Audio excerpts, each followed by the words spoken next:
Hello guys, in this video I'm going to show you how to hide a tab in the Google Sheets app. But before that, don't forget to subscribe, leave a comment down below, because at 10,000 subscribers I'm going to show you my whole YouTube revenue statistics and growth strategy. So without further ado, let's just jump right into it.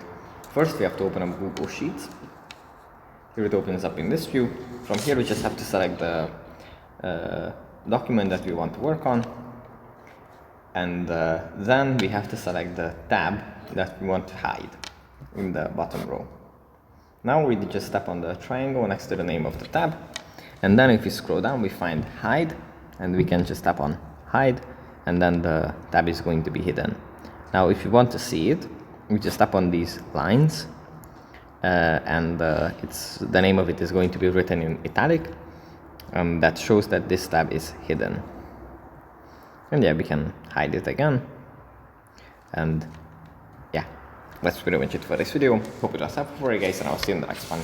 Bye.